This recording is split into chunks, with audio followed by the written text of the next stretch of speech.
up, nation? Hope you're having an awesome Tuesday. My name, of course, is Philip DeFranco, and this is where I talk about news attached stuff and things that matter to me today. And nation, the first thing I want to talk about today is be careful when you get drunk news. The reason being is 23-year-old Daniel Athens is going to jail for 18 months. But why? What could he have possibly done in Texas to deserve this punishment? Well, an Alamo ranger found Daniel standing in a chained-off area of the Alamo not open to the public. At that point, the ranger says that Daniel was making some weird motion that looked like he was putting his penis back into his pants, and then gasp! He found a puddle where Mr. Athens was standing, for Daniel Athens had pissed on the 250-year-old shrine of Texas liberty.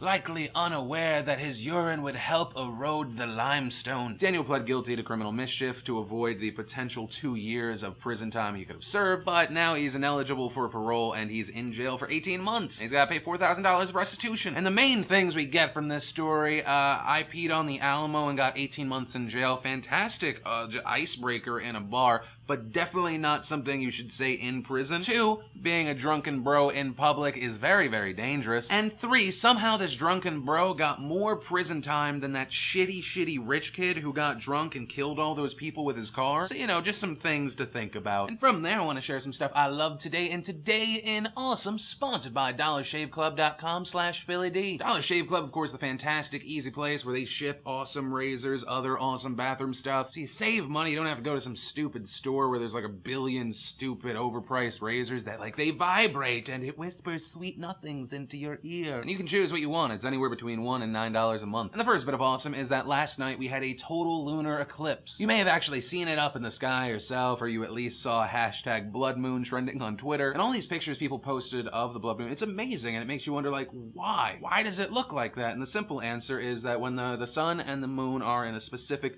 kind of alignment, the moon actually bleeds. Now, is it the blood of, let's say, Martians or dinosaurs, or maybe the blood of heathens who died before accepting the one and true only God? Who knows? A guy named Greg I know, but he's not talking. And the main point of this awesome is that the moon is beautiful, and I like to sometimes just say stuff that makes me giggle inside. Then in Music Tap Awesome, Childish Gambino released his music video for Sweatpants. It is fantastic. If you have never heard Childish Gambino, I recommend you check him out. Then in Movie Awesome, before we all love or hate Ben Affleck for his depiction of the new Batman, he's in a movie called Gone Girl, which just released a trailer. He's the husband of a woman who disappears. David Fincher's running the show, and it looks fantastic. And the last bit of awesome today is a secret link awesome that just kind of makes me smile. And so if you want to check that, any of the other awesome, or anything else I talked about today, links in the description as always. Then in awesome news, if you have an extra $1,500 lying around and you don't want any of the things that $1,500 can buy, in the next 24 hours in the United States only, you can buy Google Glass, which is exciting and also a fantastic way for everyone around you to think that you're secretly recording them. And personally, from my experience with this, I'm very on the fence of if it's going to pick up. It's definitely sometimes convenient, but I don't know about $1,500 convenient. And then, nation, I want to talk about an unlikely amount of airplane news all at once. We had the story about a man freaking out while he was on the plane. He tried to open up the door mid-flight, which, by the way, is pretty much impossible unless you're an angry Bruce Banner. Then we had the 14-year-old girl who thought it'd be hilarious to joke about bombing a plane to American Airlines on Twitter. She said, "Hello, my name's Ibrahim and I'm from Afghanistan. I'm part of Al-Qaeda, and on June 1st I'm gonna do something really big. Bye." To which American Airlines said, "Sarah, we take these threats very seriously. Your IP address and details will be forwarded to security and the FBI." Now, if they actually could do any of this, they did any of this, we don't know, because the 14-year-old girl freaked out. She was like, "Oh no, guys, it was a joke. Please don't tell my parents. I'm not a terrorist." And it blew up online. She turned herself into police. She was arrested, and she has now been released. This then inspired a bunch of stupid people on Twitter to start making just general joke bomb threats to American Airlines. And if you've watched the PDS, you know that this is a thing. And if you don't,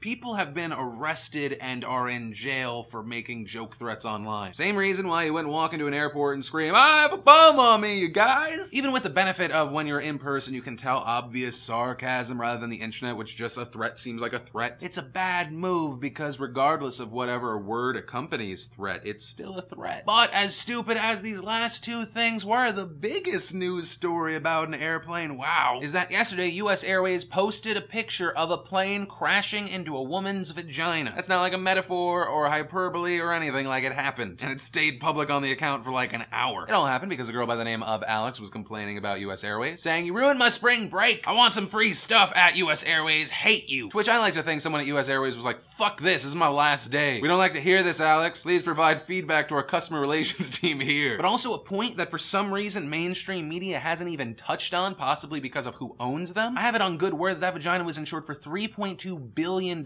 just several months ago.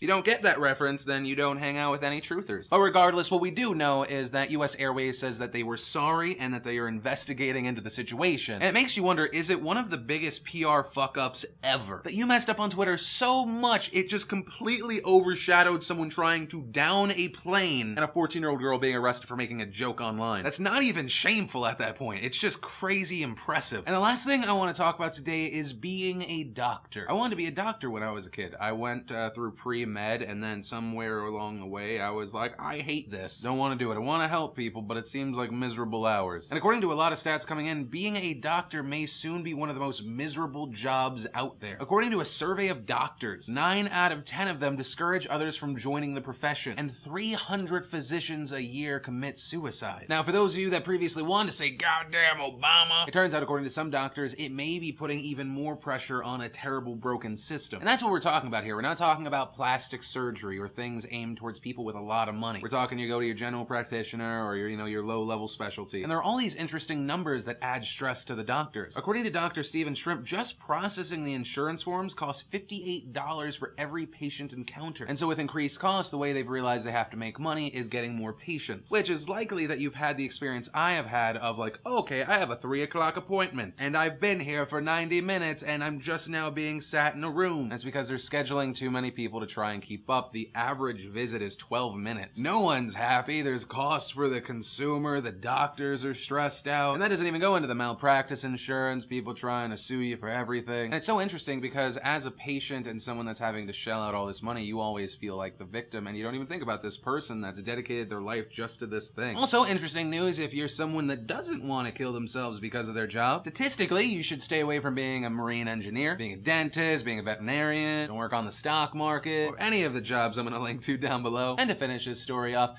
there's really no reason to ever commit suicide. Like if you have something that's killing you and you're in constant pain and there's no joy in life, yeah, but what I'm talking about is like, oh, you're stressed out because of your personal life or money or debt or whatever. I'm just saying, rage quit games, not life. And that's actually where I'm gonna end today's show. And I'd love to know your thoughts on anything I talked about today, but it does bring us to the big question of the day. What job do you want to have? This does not have to be limited to people in college and before, even you out there in your mid-20s and up. What do you want to be? And why? I'd love to know. And to possibly get pelted with a $100 Amazon gift card, just leave a comment down below. Maybe while you're at it, hit the like button, favorite, subscribe. Also, thanks again to the sponsor of today's show, DollarShaveClub.com/PhillyD. But, of course, as always, my name's Philip DeFranco. You've just been filled in. I love your faces, and I'll see you tomorrow.